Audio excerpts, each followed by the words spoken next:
Dead Scared Entertainment takes pleasure in presenting Verda Darano, a journey into the phantasmagoric lands of folklore, literature, theater, and film. In the centuries-old tradition of the Romani people, we bring to you stories of superstition, fantasy, and adventure. There's no turning back. The Verda approaches.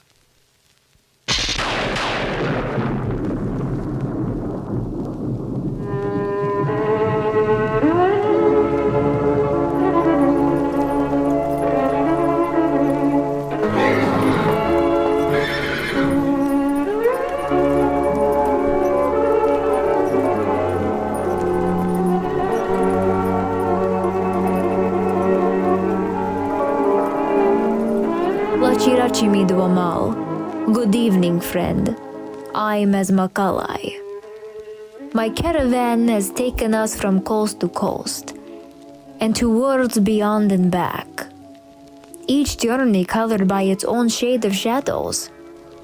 Yet each of these shadows, adorned in fables and lore, can be deemed mere hallucinations by some. Figments of an overactive mind, riddled with fears and folktales.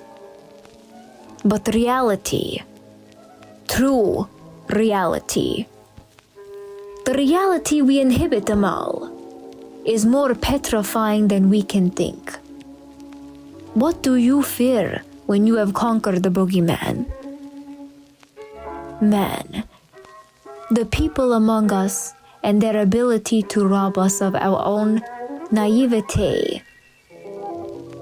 Tonight, we visit our friend Sharon Peterson of Incredible Bats to hear her ventures in the truth, both inspiring and horrifying.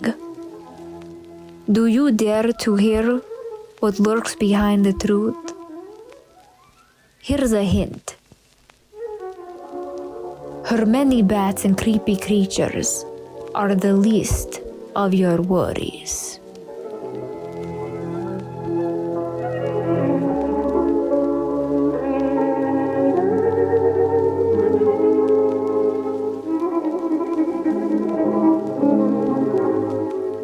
Latchi Ratyi, Dead Scared Entertainment, thank you for joining us for yet another one of our amazing podcast episodes for Season 3. I can't believe that we're going into this and we're just swooping right into this new season with some amazing guests. And I just so happen to have with me on today's episode a very dear friend of mine. Her name is Sharon Peterson, and she and her husband Dan and her family run Incredible Bats here in Illinois, which is a wonderful program that not only features the amazing flying mammals that we all love and cherish, but also a huge number of other animals that, believe me, once you meet them in person, you'll immediately fall in love, whether they're creepy, a little weird, or just plain cuddly. That being said, Sharon could be found doing multiple events around the state as well as multiple states here in the Midwest. Ranging from birthday parties, library events, colleges, nature centers, you name it. I guarantee you, Sharon and Incredible Bats have made a visit at some point. So with that being said, I am so unbelievably excited to introduce today's guest, Sharon Peterson. Sharon, how are you doing? Hello, Pierce. I'm doing very well today. I'm recovering from a fall that I had, but I'm recovering. I'm gonna survive it. I'm a tough girl, so I will be fine.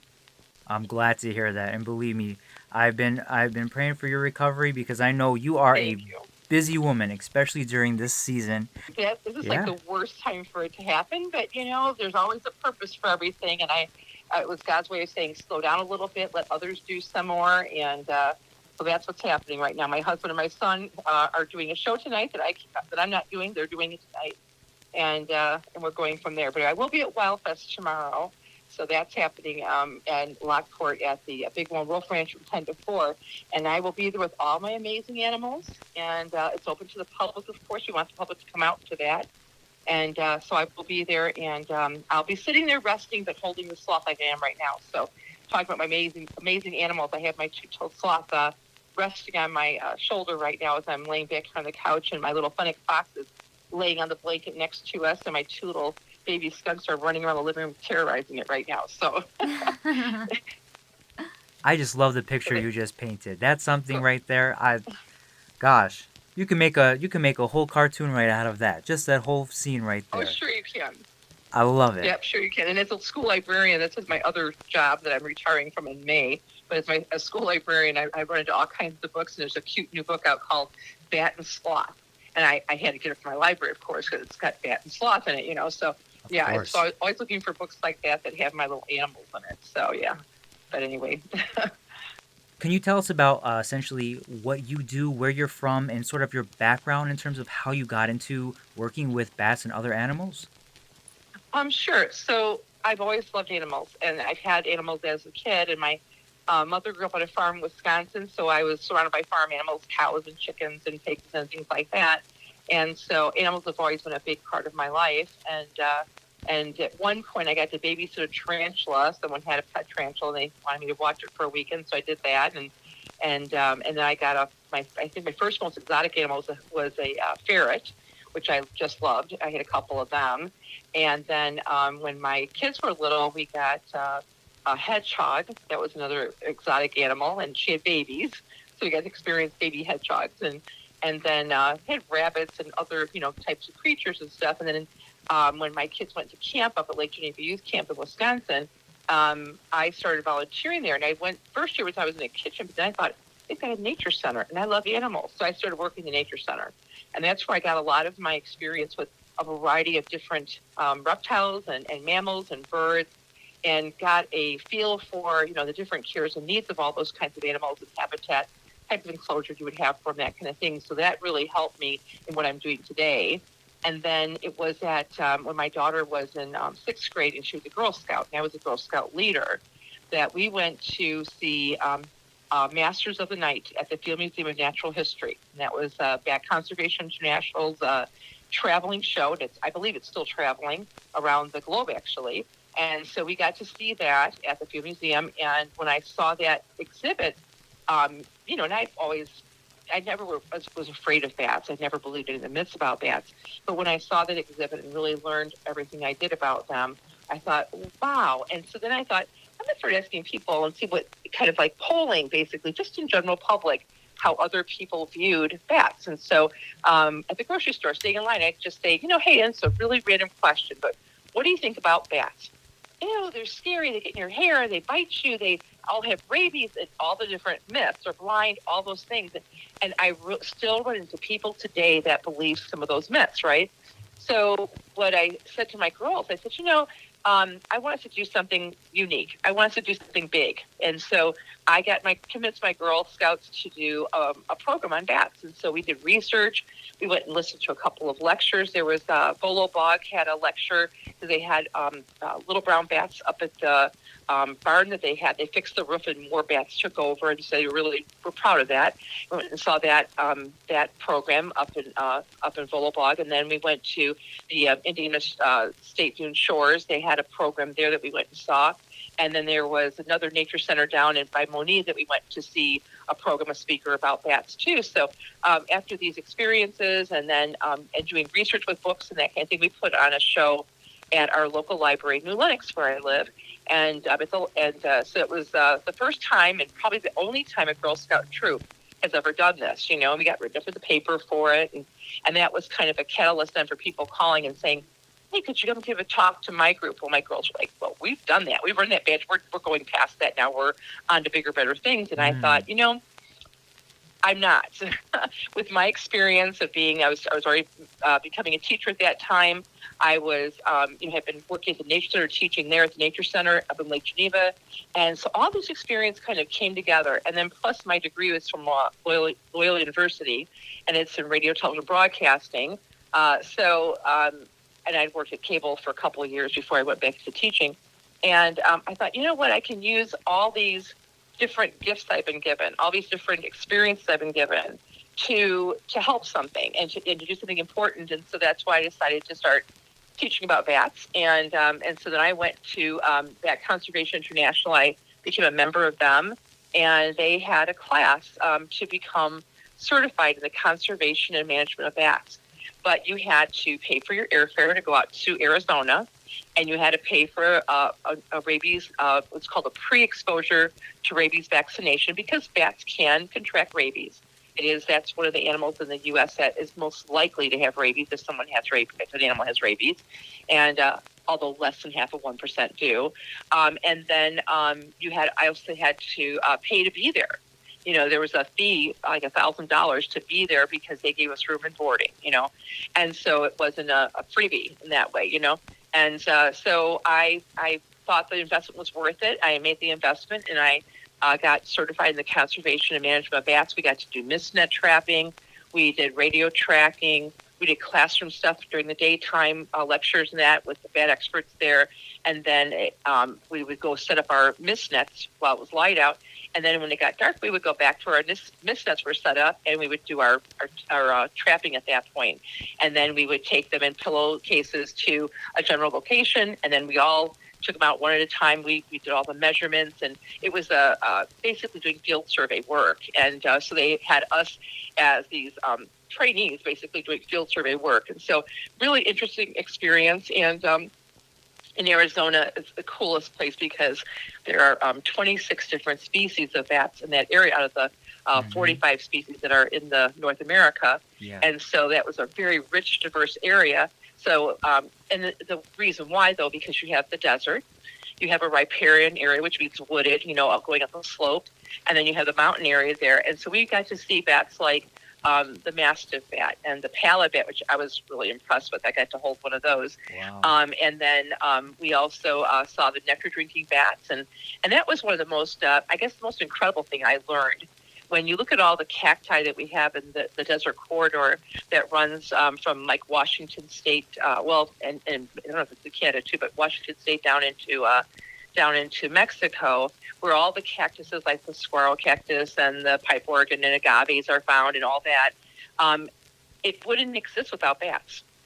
The Mexican long-tongued bat, the lesser long-nosed bats, and they found out recently the pallid bat, which they knew ate scorpions and other venomous arachnids, that they also are pollinators.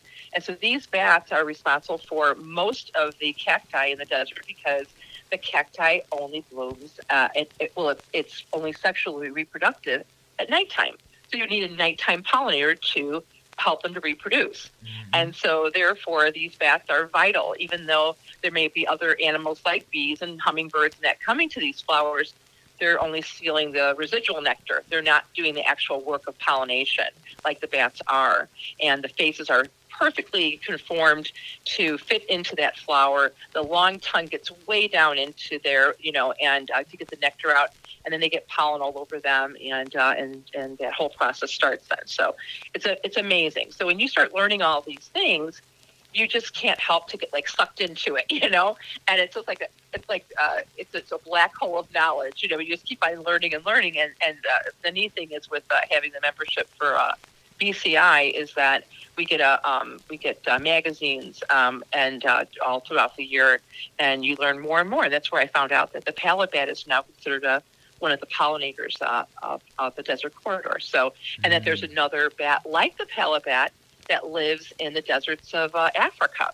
And then there's another fishing bat that we know lives in Costa Rica, the bulldog bat, but there's another one that lives in the Mediterranean that does the same thing too. So it's just all this new stuff constantly coming out. It's not something like it's just, okay, this is all you need to know about bats and that's it.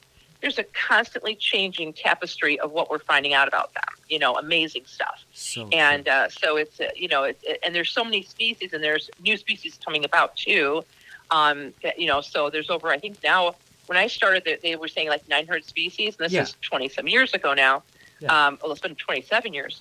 Now I think it's 1,450 or more now. Something along that, yeah. And then, almost 1,500. Huh? Yeah, almost 1,500 different species of bat, yeah. Yeah, it's amazing. And then a bat that they thought was extinct has now been found not to be extinct, but there's still problems with bats, so we definitely have some major issues when it comes to bats. And number one is poaching. Mm-hmm. That's happening, in other countries, not so much in the U.S., but in other countries. That beautiful Thailand bat that they recently found again that has orange and black colors, like we call it the Halloween bat too. but Mhm. that bat is being poached. Oh yeah. They're killing it, freeze drying it, and selling it as a curiosity.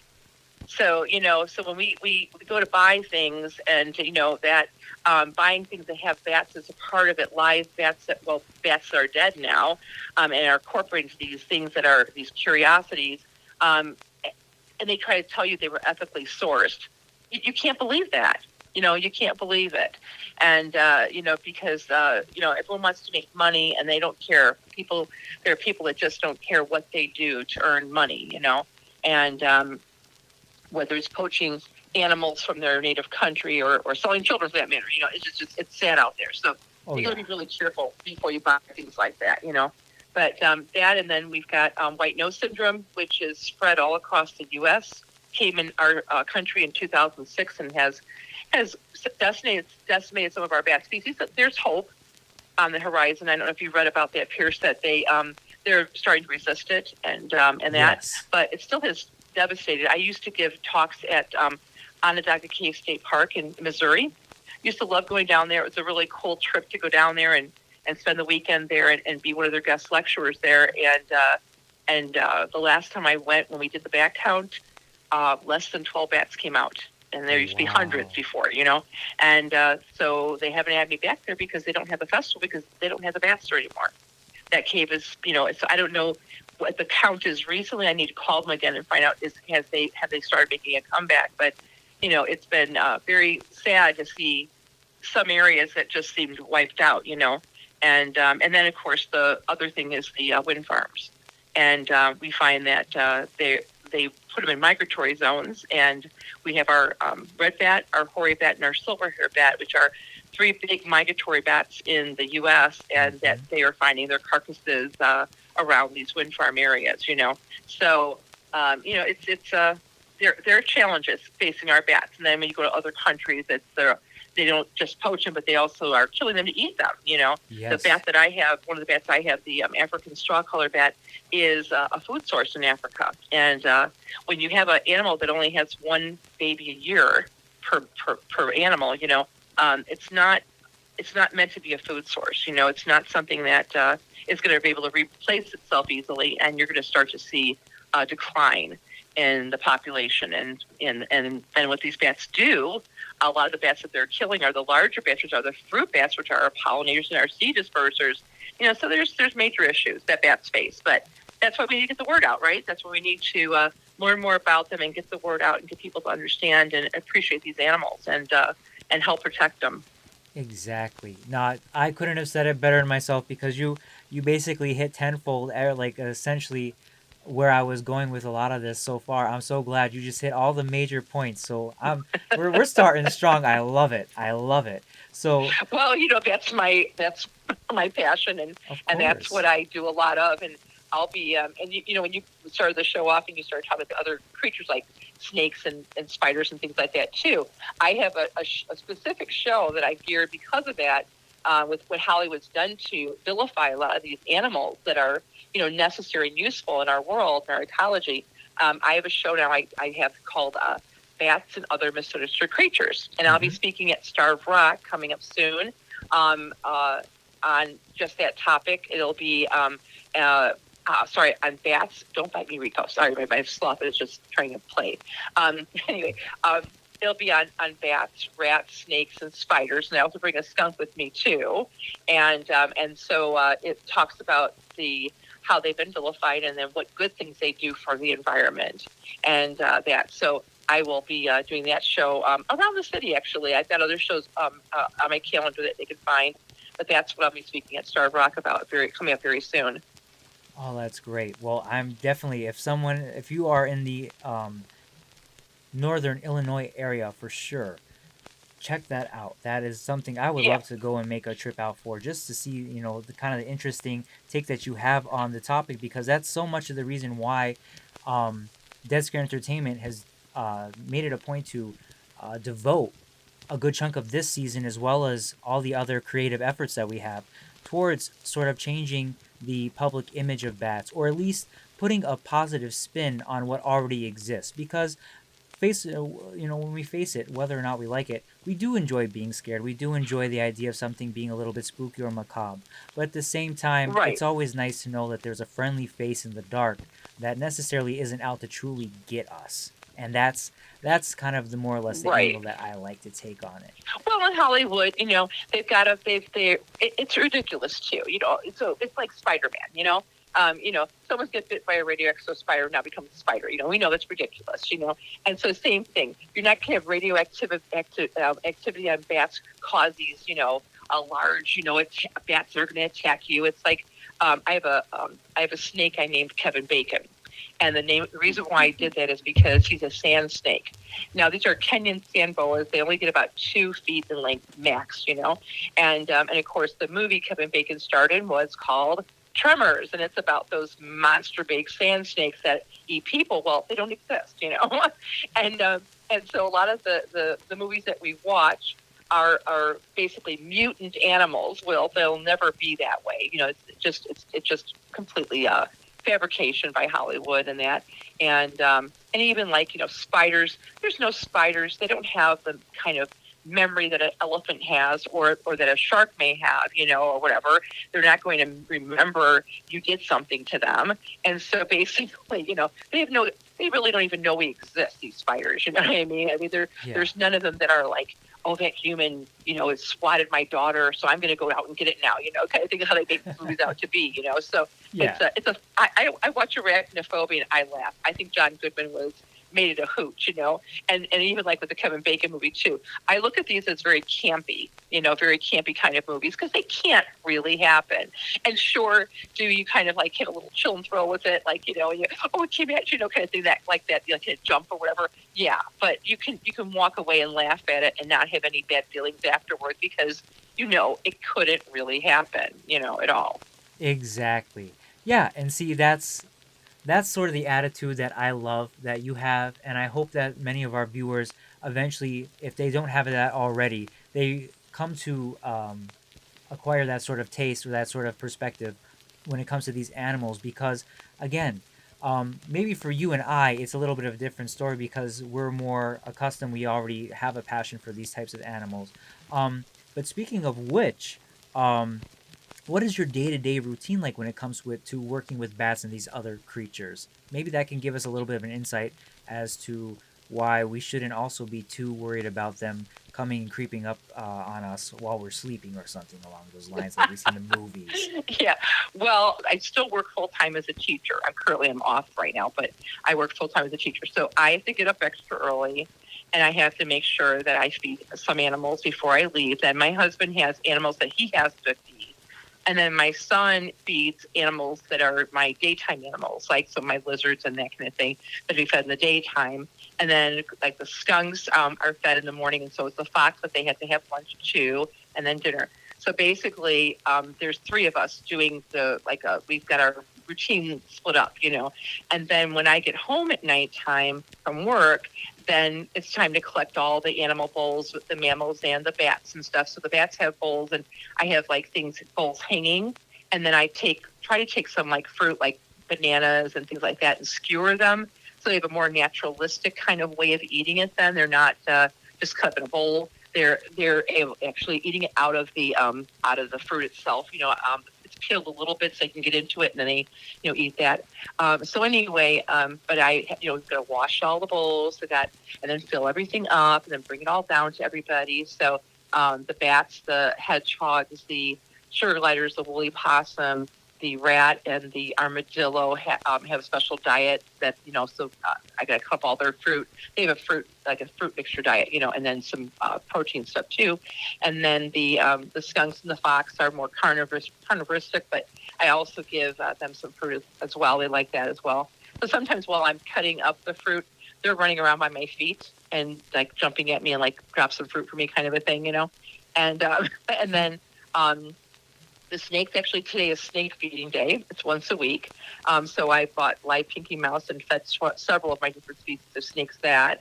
I have the sand boas and the milk snake that eats the baby pinky mice. And I also give them to my bearded dragons, a pinky mouse. Mm-hmm. My big Goliath tarantula, which is the largest species of tarantula. He got a pinky mouse today, or she got a pinky mouse today too. I don't know the gender of that one yet, but they get a pinky mice too, and I throw it in there, and they catch it. Basically, it's really amazing to see that. Kind of catches it with his pedipalps. Those are the 2 little legs they have that are not counted with the 8 legs that they have.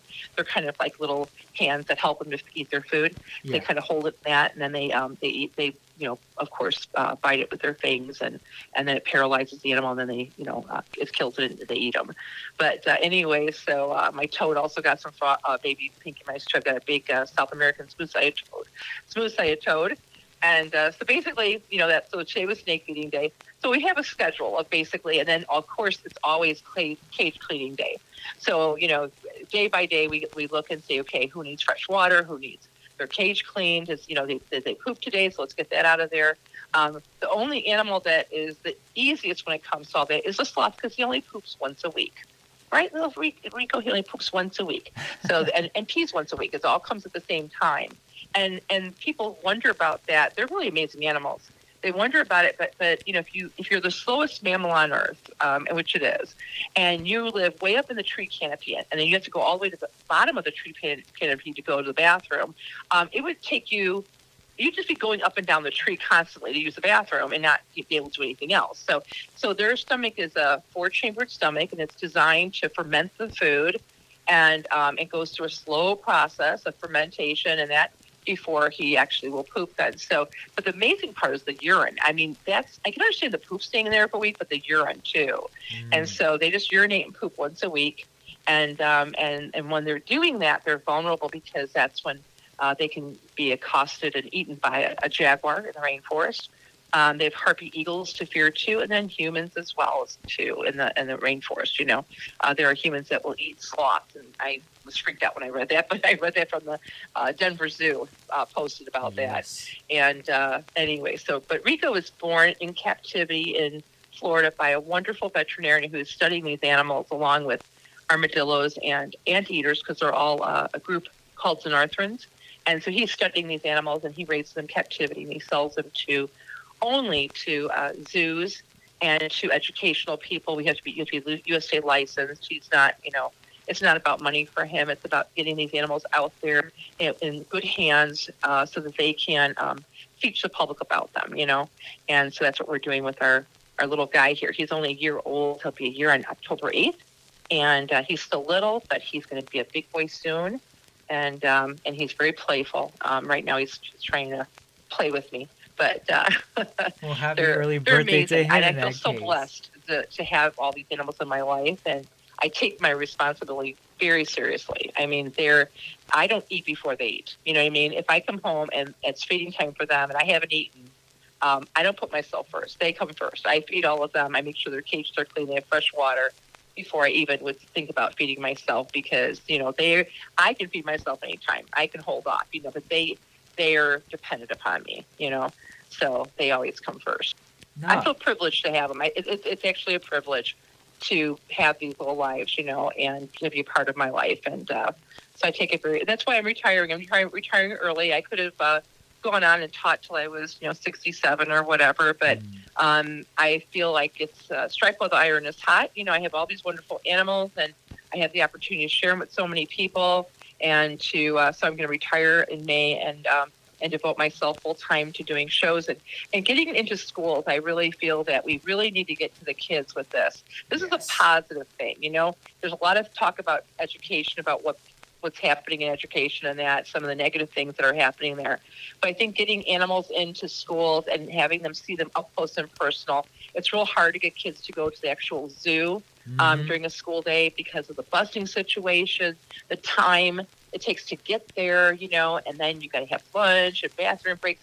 By the time they're done, they may have seen a couple of animals walking around the enclosure if they're even awake and doing that, and they don't really get as much out of it. But when I can go to a school and bring all these animals there and walk up and down the aisles with this live animal, show them interacting with me, and then allow them to pet a few animals at the end too, like one of our skunks or holding a snake, that kind of thing. They can feel the power of it. They can feel that it's not slimy. A lot of people think snakes are slimy. They're not slimy. They're not an amphibian, So when you get to let kids have an actual experience with an animal, and that it really enhances their curiosity.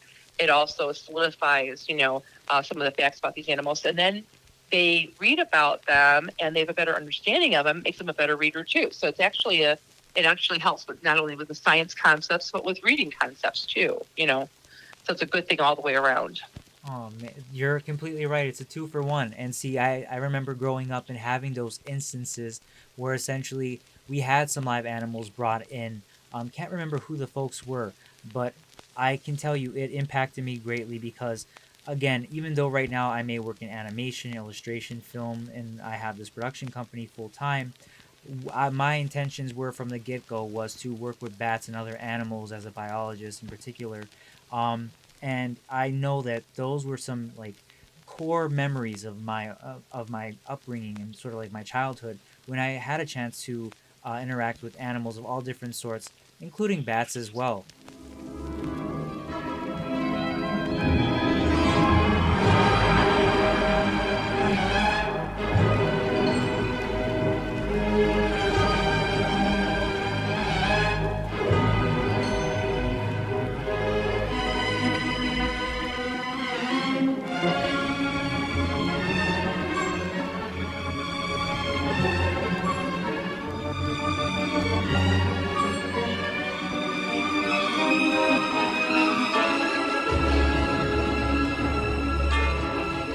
What was Halloween like growing up?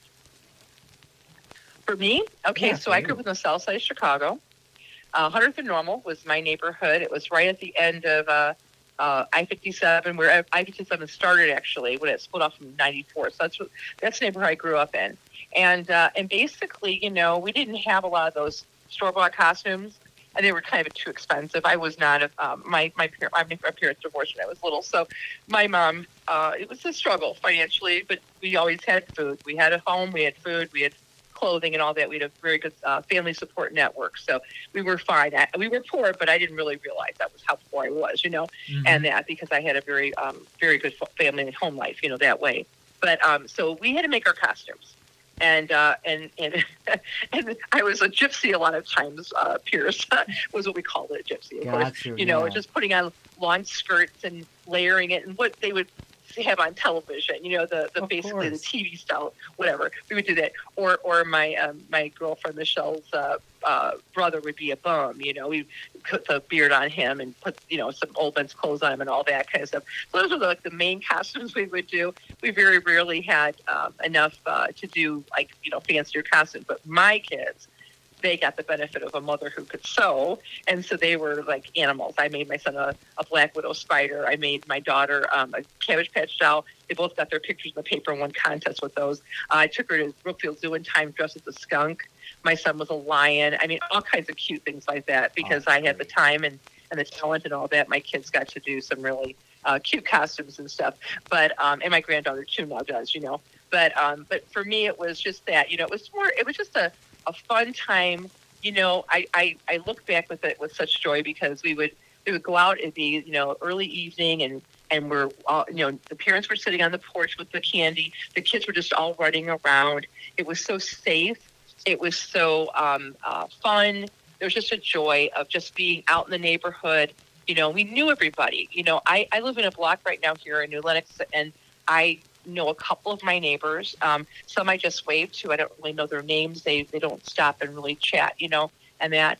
But it's not like when I was a kid. I knew every single person on my block. I knew the husband, the wife, the children. I knew, they knew me. And a couple around the block, I knew people from other blocks, near us too, and that. And so the only one time I had a bad incident was when I think I was probably about 8 years old, I think it was. And my friend Michelle and I were by ourselves, and our sisters were other places, and that they were the older sisters. And we were by ourselves, and a teenage boy grabbed my bag of candy and ran off with it. And I was very upset about that, of course, and cried and stuff, and went back to my friend's house. And she was sharing her candy with me, which she was a great friend and still is. I'm still friends with her 50-some years later here now.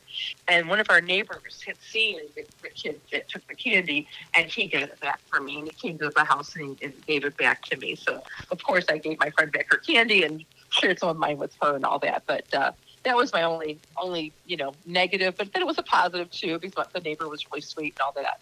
But but we had a great time as a kid, and because of that, I transferred that on to my children too, and now to my granddaughter, we're continuing that tradition, and it's just I don't think of it as being, even though I'm a religious person, I'm an evangelical Christian, I don't have a negative thing of Halloween. I don't think of it in that negative way, because we make it just fun. It's just fantasy and just play and fun and imagination, and nothing dark or spooky about it, as far as I'm concerned.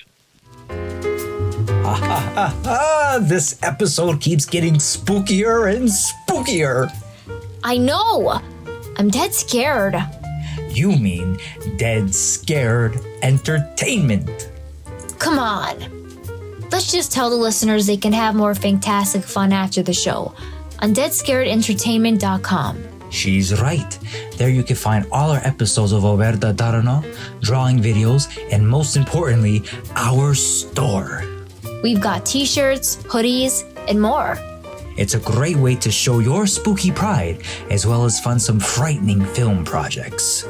It's like putting money back in your pocket. So don't forget them all. Head on over to deadscaredentertainment.com. And now, back to Verda Darano. That's it. I'm not sleeping tonight. So, what was your favorite scary movie growing up? Or what is your favorite scary movie currently? And what scared you most about those movies? Okay, the one movie I remember the most when I was a kid, and actually get nightmares from it, okay? My father and mother took me, which they should never do. Do not take young children to scary movies. Not good. But they took me to see Hush, Hush, Sweet Charlotte with Bette Davis. And in that movie, they're basically trying to gaslight Bette Davis. And what they did was they had this man, I don't know if she was in love with him or not, but anyway, they made her feel or think that she killed him. And then they supposedly took his body and put it in the swamp. This is down south. The movie was set in down south. Mm-hmm. And then he never was dead, though, right? And so then they have her coming down the stairs, and there is this man, which she thought is dead, covered in swamp weed and haunting her, basically. And she screams, and that's what. And I remember the song, "Hush, hush, sweet Charlotte, Charlotte, don't you cry.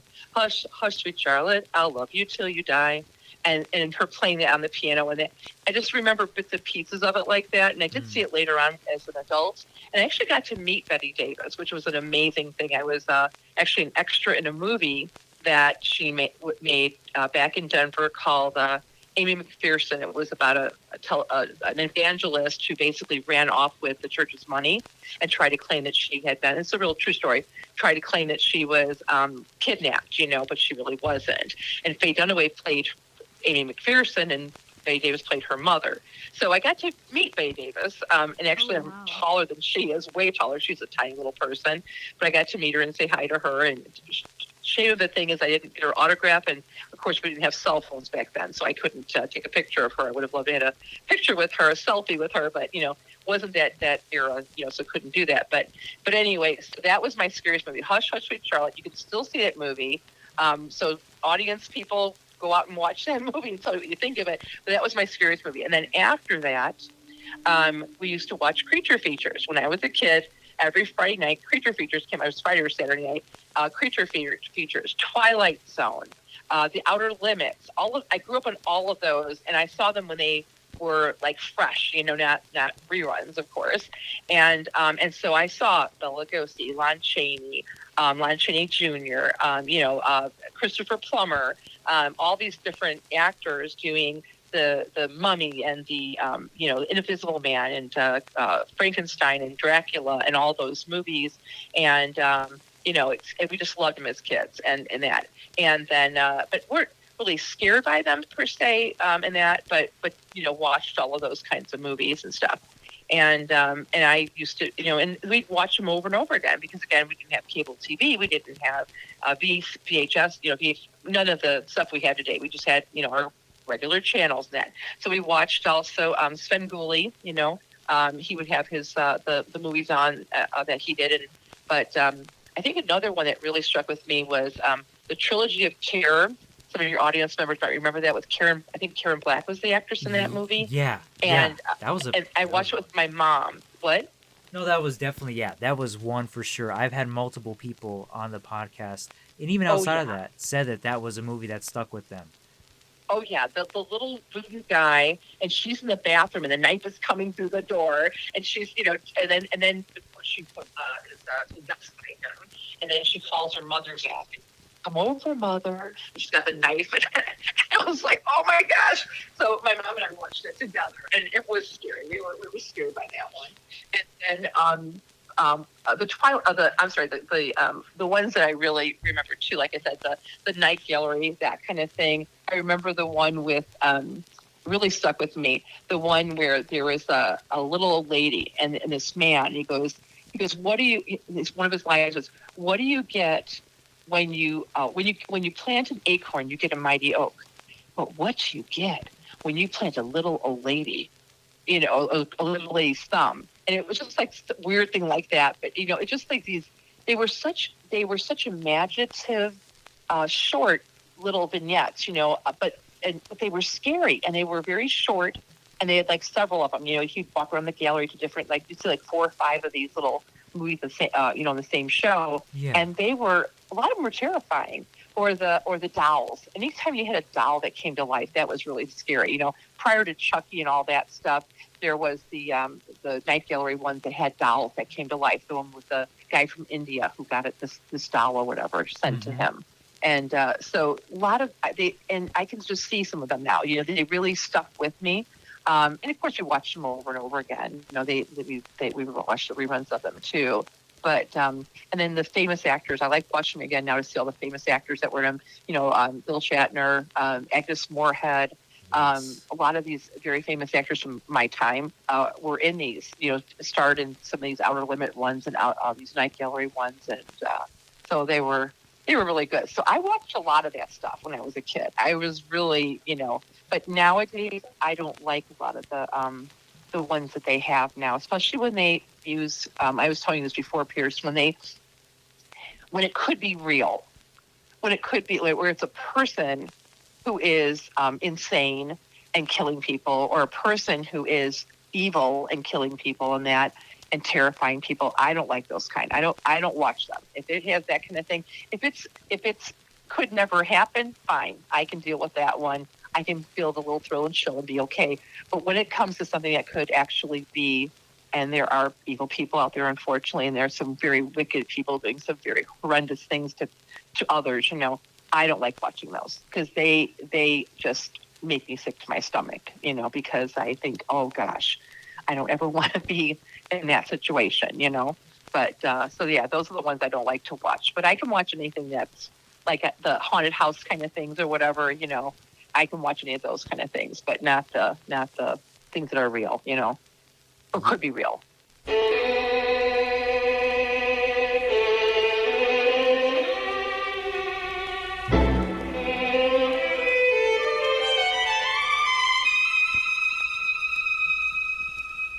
So would you say that you believe in ghosts?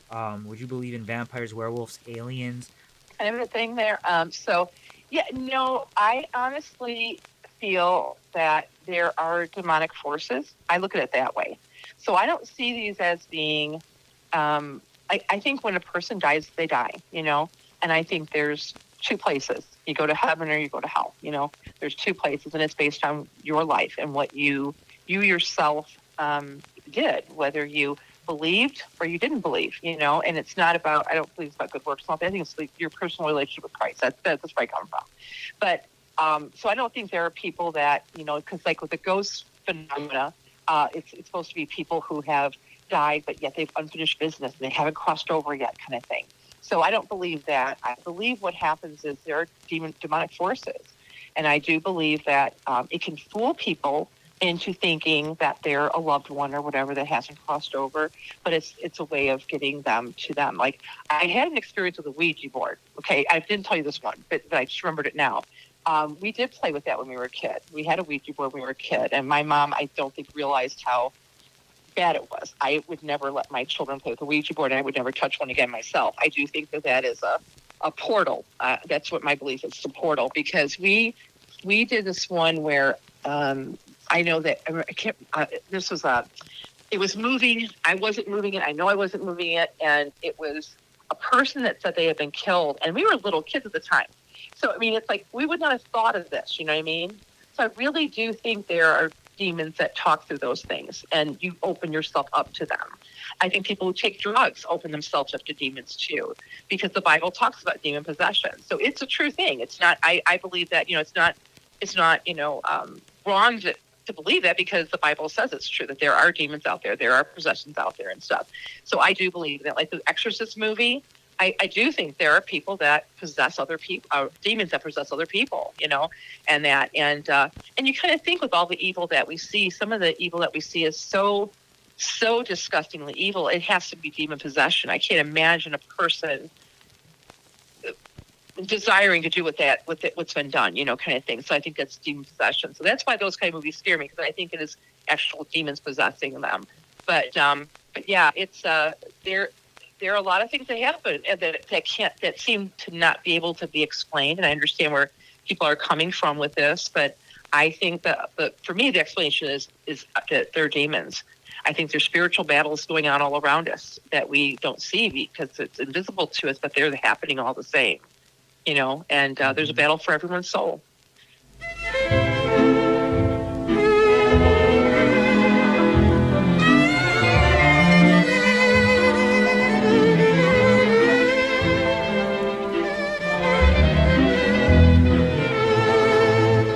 So, have you seen The Exorcist, and can you tell us a little bit about that experience you had?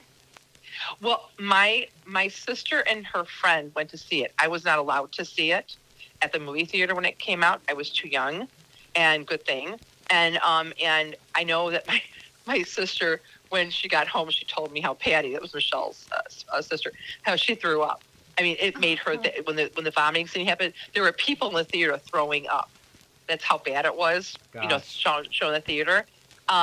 So yeah, I did not personally myself see that one, except when it came on TV. I think I saw it, and it was frightening. I saw a couple other movies that had to do with demon possession thing, and that too, that came out with the house. What is that one? That house one? Amityville. Yeah. Yes, the Amityville Horror. Exactly. And do I believe that happened? Yes. Do I believe that what we saw, like on Exorcist, is something that is like could happen? Yes. Because again, I do believe that demons can possess. They can be possess homes. There it was like he went, what was it, the demons that went from the man went into the pigs, and then the swine went over the cliff. Yeah. So I mean, I do believe that demons can be not only in people but in surroundings and possibly in homes, that kind of thing. And so I do believe exorcism is a necessary thing. Does it happen a lot today? I think it happens more than we think it does, and I don't think it's as people kind of don't take it for what it is anymore. But I do think it's still happening, yes. And it's very frightening. It is. Very frightening. Very little scares me. I'll say that. Very little scares me as an individual. I know a lot scares Raquel, that's for sure. Everything scares me, to be honest. Before we start any podcast, I always say a prayer and sign the cross, just because I know we're going to be talking about, scary and spooky things. And I could literally deal with anything with, like, blood, guts, like gore, all of that. That doesn't bother me whatsoever.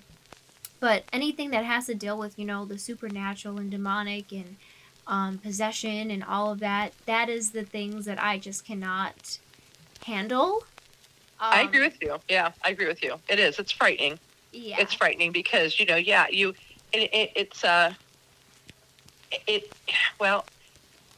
it's frightening because of the consequences of it. And, and we see it in the world today. We see examples of it constantly in the world today. Exactly. We see people being so horrifically cruel to other people. and what's happening, with children today now, the human trafficking that's happening, and how people can be so soulless and just look at a child and not feel for that child. I can't look at the reason why I fell the other day on Monday the 11th was because I was looking for a student. I had sent a student to the bathroom, and the student had not come back. The teacher came to get the kids, and she goes, "Oh, well, she's probably in my classroom at that bathroom." Well, I wasn't going to take that. It's just, okay, I'm going to find that child. I sent him to the bathroom. I need to find that child. And so I went to the one bathroom. She wasn't there. I went to the other bathroom, and that's when I slipped and fell on water and crashed my head and shoulder into the counter and then hit the floor and all that. And that's why I'm home now. But I was looking for that child. And even at the hospital, I said, did they find the child? I was so concerned about her, because I don't want to see any child suffering at all. But yet you have these people who I believe are demon possessed that are selling these children.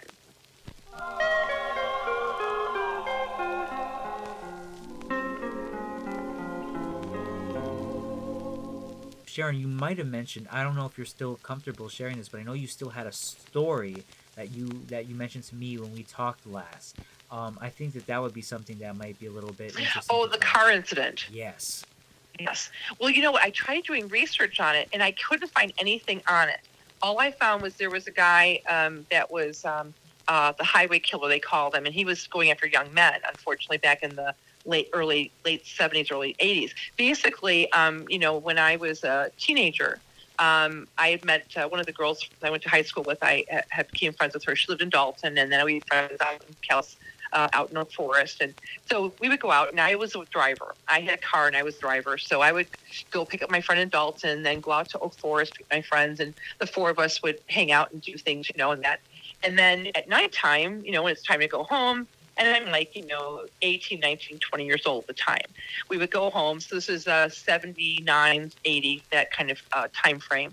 And so I would drop off the girls in Oak Forest and then go to my girlfriend in Dalton, drop her off, and then head to my house in Chicago. Yeah. Well, anyway, I was driving the car, and it's probably 1:30 in the morning. I think 1:30, maybe 2. It was really late. And I'm driving, and I feel eyes on me. I'm in the car, and I feel eyes on me.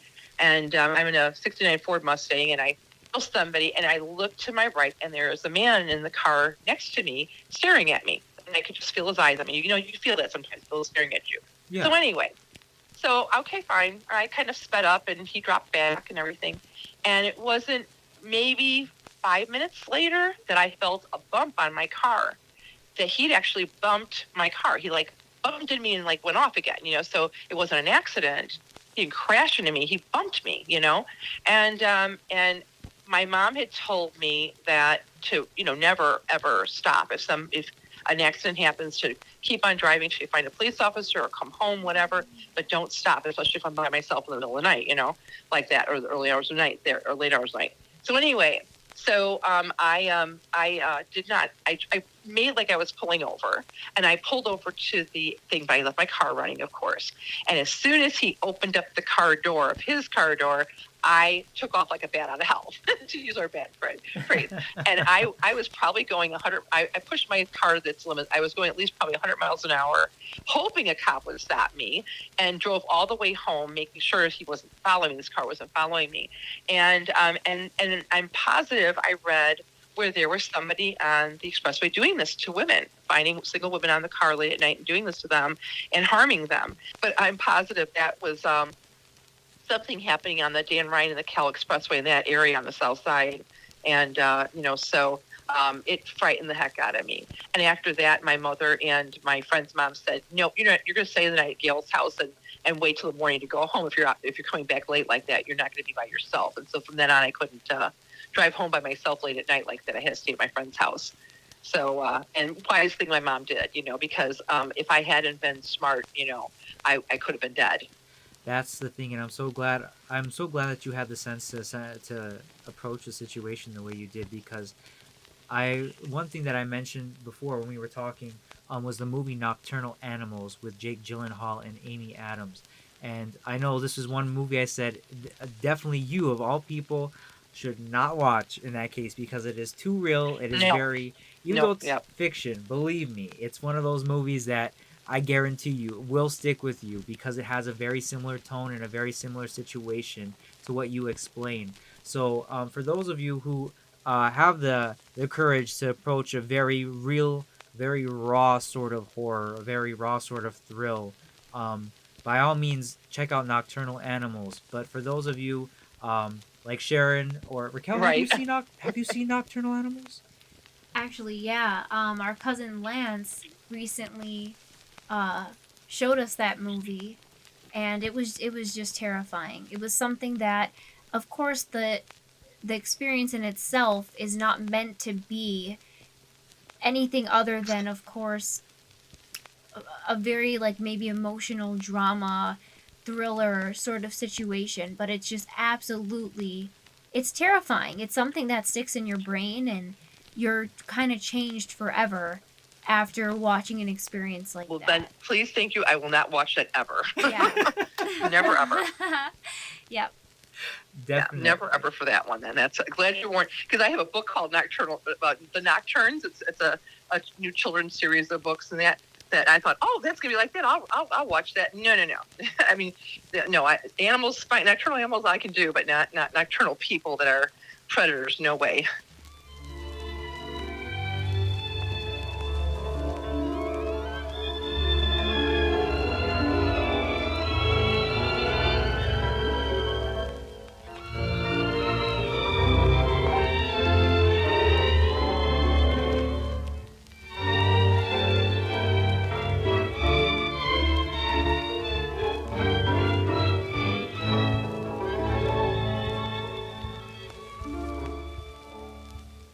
If you had to leave our listeners with a closing message of some sort in regards to bats or even just in general these sort of what we call like creepy cool creatures, essentially what would you like to let our listeners kind of in on sort of to conclude this and let them know that hey, even though the image may not be the best in terms of media, but all in all, we shouldn't fear these creatures. Well, I guess it's the creatures I really talk about, the snakes, the spiders, rats, bats, those animals. When you have to look at how they benefit us, and that's one of the ways that you can then say, wow, they do this for us and we need them. And that's what I really try to do with people. And that the medical uses we get from them, like vampire bat saliva, the desmodoplasm, which is an enzyme that they've isolated, can help heart and stroke patients, because they can make a blood thinner out of it. There's use for venom as cancer treatments and stuff. And there's so many things. There's robotics because of snakes and spiders that we can use to help find people, because they study the way that their shape of their body is and how they move, and they can make little robotic things that can then, just go down into caved-in buildings and that kind of thing, and find people alive and save them. And it's just medical research, things like that. It's just there's so many things that we're doing now in engineering and in science, biomimicry, bioengineering, that kind of thing. And these animals are where we're looking to. We're looking to God's design of these animals to do things for us and make our lives better. And so that's a forefront that all these animals have a purpose in so many ways, but that's another purpose too. How we can see what they do and mimic that and help ourselves with new exciting adventures, and creations and engineering creations, and that. So, yeah. So, but if anyone would like to come see me, they can go to my website at www.incrediblebats.com. I have a calendar on there. They can check out my calendar, see where I'm going to be at. I've got tons of shows in September, October, November, and that too. They can come, a lot of public shows at libraries and things like that. They can come see me. And then also if they want to consider having me out and see my animals up close and personal, they can also do that. So they can contact me at incrediblebats@gmail.com. Wonderful. Well, Sharon, thank you so much for your time. This was a wonderful conversation, and I definitely want to make it a point to bring Raquel out one of these days to come and Oh yeah, introduce her I to want some to of see you the both soon. yes, definitely to introduce her to some of the animals and to you and your husband as well and the family. Because I gotta say, when we what was I forgot the name of the place that I volunteered with you at. Oh gosh, this was last year. Well, didn't you come down when we were filming for the National Geographic film? This I Where was we there did for the that. I was there for yeah that. yeah we National Geographic did the series called One Strange Rock. Yep. And our bats were featured in The Storm, the second episode. And they can find it on YouTube right now. They go to One Strange Rock, The Storm, bats. Use those key terms in YouTube, and you'll find like a 3-minute video clip. And all the scenes you see where the bats have a black background, and you see up close of their faces eating figs and that. Those are our bats, and you were there when we filmed it, Pierce. That's right. I remember that, and I got some personal shots of that as well. If anything, I could definitely post those too. I'll cool. send them to you as well. But yeah, so with that being said, Sharon, thank you so much for taking the time out. I wish you nothing but a speedy recovery and also the strength and the energy to take on this spooky season, because I know you guys are only getting bigger as time goes forward. And with that being said, as Makalai herself says, Gia kor mangav tuke baktalotrom preko tunyaripen. Until then, we wish you safe travels through the darkness.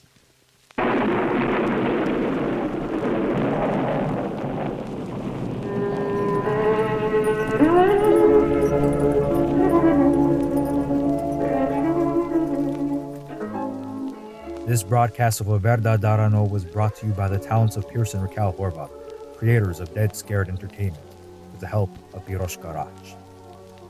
You've been listening to a production from Dead Scared Entertainment, where terror is our tradition. Good night.